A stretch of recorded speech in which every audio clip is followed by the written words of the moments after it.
Hi buddies, welcome to our channel Sports Jaga. It's exclusive. Mahindra Singh Dhoni ఎక్కడో రాంచీలోని మారుమూల ప్రాంతం నుంచి వచ్చి క్రికెట్ ప్రపంచాన్ని ఒక ఊపిన పేరు అది. పవర్ హిట్టర్లు అంటే వెస్టిండీస్, ఆస్ట్రేలియా క్రికెటర్లు మాత్రమే అనుకునే రోజుల నుంచి ఇండియాలో కూడా అలాంటి పవర్ హిట్టర్స్ ఉన్నారని నిరూపించిన పేరు ధోని.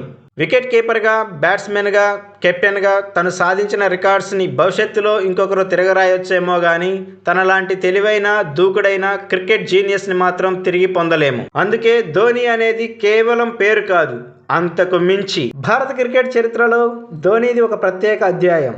సచిన్ టెండూల్కర్ తర్వాత అంతటి క్రేజ్ను సంపాదించుకున్న క్రికెటర్ ధోనీనే.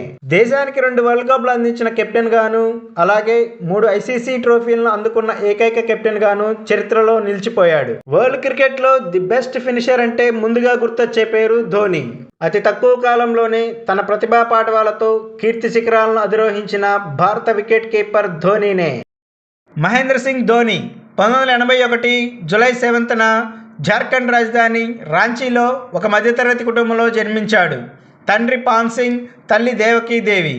వీరి ముగ్గురి సంతానంలో ధోని చిన్నవాడు. 2010 జూలై 4న సాక్షి సింగ్ రావత్ను వివాహం చేసుకున్నాడు. వీరికి జీవా అనే ఒక కుమార్తె ఉంది. ధోనికి స్పోర్ట్స్ బైక్ అంటే అమితమైన ఇష్టం.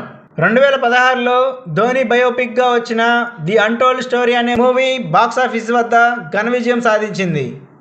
ధోనికి చిన్నప్పటి నుంచి ఫుట్బాల్ అంటే అమితమైన ఆసక్తి ఉండేది. అద్భుతంగా గోల్ కీపింగ్ చేస్తుండడంతో స్థానిక క్రికెట్ క్లబ్ నిర్వాహకులు క్రికెట్ వైపు ప్రోత్సహించారు. దీంతో క్రికెట్లో వికెట్ కీపింగ్ చేస్తూ బ్యాటర్గా కూడా అద్భుతంగా రాణించాడు.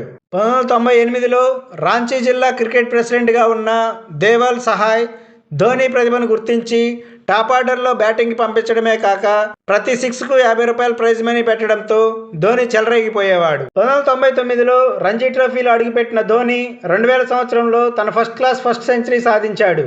కానీ ఆర్థిక ఇబ్బందుల వల్ల తనకు ఇష్టం లేకున్నా స్పోర్ట్స్ కోటాలో రైల్వే జాబ్ సంపాదించి ఖరగ్పూర్ రైల్వే స్టేషన్లో 3 ఇయర్స్ వర్క్ చేశాడు. 2003లో ఇండియా ఏకి సెలెక్ట్ అవడంతో రైల్వే జాబ్కి ఫుల్ స్టాప్ పెట్టి తన క్రికెట్ ప్రయాణాన్ని కొనసాగించాడు. అక్కడ అద్భుతంగా రాణించడంతో సౌరవ్ గంగూలీ 2004లో బంగ్లాదేశ్ టూర్కి ఎంపిక చేశాడు. బంగ్లాదేశ్ సిరీస్లో ఆడిన తొలి మ్యాచ్లోనే అనూహ్యంగా రన్అట్ అయి డకౌట్గా వెనుదిరిగాడు. సిరీస్ మొత్తం ఫెయిల్ అయిన గంగూలీ పాకిస్తాన్ సిరీస్కి అవకాశం ఇవ్వడంతో రెండో మ్యాచ్లో 148 పరుగులు సాధించి భారత వికెట్ కీపర్లలో అత్యధిక స్కోరు సాధించిన వాడిగా రికార్డు సృష్టించాడు. అదే ఏడాది శ్రీలంకపై 183 పరుగులు సాధించడంతో క్రికెట్ అభిమానులకు హీరోగా మారిపోయాడు. 2007 వన్డే వరల్డ్ కప్లో టీమిండియా ఘోరంగా విఫలమవడంతో అదే ఏడాది జరిగే T20 వరల్డ్ కప్కి సీనియర్స్ని పక్కన పెట్టి అనూహ్యంగా ధోనికి కెప్టెన్సీ పగ్గాలు అప్పగించారు. ధోని నాయకత్వంలోని టీమిండియా సిరీస్ మొత్తం అద్భుత ప్రదర్శన చేసి 1983 తర్వాత వరల్డ్ కప్ను సాధించి 24 ఏళ్ల కళని సాకారం చేసింది. ధోని నాయకత్వ ప్రతిభ అప్పుడే ప్రపంచానికి తెలిసింది. ధోని శకం మొదలైంది. T20 వరల్డ్ కప్ సాధించడంతో వన్డే పగ్గాలు అందుకొని విజయవంతమైన కెప్టెన్గా దూసుకెళ్లాడు. కేవలం 4 ఏళ్ల వ్యవధిలో 2011 వన్డే వరల్డ్ కప్ సాధించడంతో మరోసారి దేశం పులకించిపోయింది. 2013 ఛాంపియన్స్ ట్రోఫీ కూడా గెలవడంతో అంతర్జాతీయ క్రికెట్లో ఐసీసీ అన్ని ట్రోఫీలు అందుకున్న తొలి మరియు ఏకైక కెప్టెన్గా రికార్డులకు ఎక్కాడు.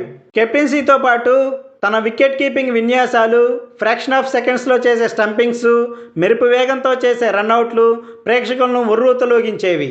DRS అంటే ధోని రివ్యూ సిస్టమ్ అనేంతగా ధోని రివ్యూస్ సక్సెస్ అయ్యేవి. ధోని రివ్యూకి వెళ్ళాడంటేనే ఫలితంతో సంబంధం లేకుండా అభిమానుల కేరింతలతో స్టేడియాలు దద్దరిల్లేవి. ఎన్నో అద్భుత విజయాలను అందించిన ధోని 2013 తర్వాత ఏ మేజర్ టోర్నమెంట్ గెలవకపోవడంతో 2017లో వన్డే మరియు T20 కెప్టెన్సీని వదులుకొని తన వారసుడిగా కోహ్లీకి కెప్టెన్సీ పగ్గాలు అప్పగించాడు. చివరగా 2019 వరల్డ్ కప్ సెమీఫైనల్ మ్యాచ్లో రన్అట్గా వెనుదిరగడంతో 2020 ఆగస్టు 15న తన 16 ఏళ్ల అంతర్జాతీయ కెరీర్కి ముగింపు పలికాడు. కేవలం భారత జట్టులోనే కాకుండా 2008లో ప్రారంభమైన IPLలోనూ ధోని సత్తా చాటాడు. మొదటి నుండి CSKకి కెప్టెన్గా ఉన్న ధోని అత్యుత్తమంగా 5 ట్రోఫీలను అందించాడు. ధోని తన నాయకత్వ ప్రతిభతో టెస్టుల్లోనూ వన్డేల్లోనూ అనేక రికార్డులను సృష్టించాడు. బోర్డర్ గవాస్కర్ ట్రోఫీని 3 సార్లు కైవసం చేసుకున్నాడు. 2008, 2010, 2013లో జరిగిన సిరీస్ల్లో విజయకేతనం ఎగరవేశాడు. 40 ఏళ్ల తర్వాత 2013లో టెస్ట్ సిరీస్లో ఆస్ట్రేలియాను వైట్ వాష్ చేసింది. ఇంటర్నేషనల్ క్రికెట్లో అత్యధిక మ్యాచ్లకు కెప్టెన్గా వ్యవహరించిన ఆటగాడు మన మహేంద్ర సింగ్ ధోనీనే. వన్డేల్లో వరుసగా 3 years one day player of the ఇయర్గా ఎన్నికయ్యాడు. ఒక వన్డేలో 183 రన్స్ చేసి అత్యధిక వ్యక్తిగత స్కోర్ సాధించిన వికెట్ కీపర్గా ఘనత చాటాడు. ఇలాంటి రికార్డ్స్తో పాటు ఎన్నో అవార్డ్స్ కూడా వరించాయి. ముఖ్యంగా పద్మశ్రీ, రాజీవ్ ఖేల్ రత్న అండ్ పద్మభూషణ్. ప్రపంచ కప్ లాంటి విజయాలు ఏ ఒక్కరి వల్ల సాధ్యం కాకపోయినా ధోని నాయకత్వ మరియు సాహసోపేత నిర్ణయాలకు, తెగించే వ్యక్తిత్వానికి సలాం చేయాల్సిందే. 2007 టీ20 వరల్డ్ కప్ ఫైనల్ ఓవర్ హర్భజన్ని కాదని జోగిందర్ శర్మకి ఇవ్వడం, 2011 వన్డే వరల్డ్ కప్ ఫైనల్లో యువరాజుని కాదని తానే ముందుకు రావడం వంటి సాహసోపేత నిర్ణయాలే ధోని విజయానికి దోహదపడ్డాయి. తీవ్ర ఒత్తిడిలో కూడా ప్రశాంతంగా ఉండడం, క్షణాలలోనే నిర్ణయాలు తీసుకోవడం, అన్నింటికీ మించి 140 కోట్ల భారతీయుల ఆశల్ని మోయడం అంత ఈజీ కాదు. కెరీర్ మొదట్లో ధనాధన్ అంటూ సాగిన ఆట కెప్టెన్ అయ్యాక జట్టు బాధ్యత వల్ల స్లో అయినా జట్టు విజయమే లక్ష్యంగా సాగిన ధోని ప్రయాణం నేటి యువతకు ఆదర్శం. ధోని నాయకత్వంలోని సిఎస్కే జట్టు 2024లో జరిగే ఐపీఎల్ సీజన్ని కూడా గెలిచి ఆరోసారి విజయకేతనం ఎగరవేయాలని కోరుకుంటూ మీ స్పోర్ట్స్ జాగా. ఈ వీడియో మీకు నచ్చినట్లయితే లైక్ చేయండి, షేర్ చేయండి. ఇలాంటి మరిన్ని అప్డేట్స్ కోసం please subscribe our channel. Bell icon click చేయడం మర్చిపోకండి. Thank you buddies.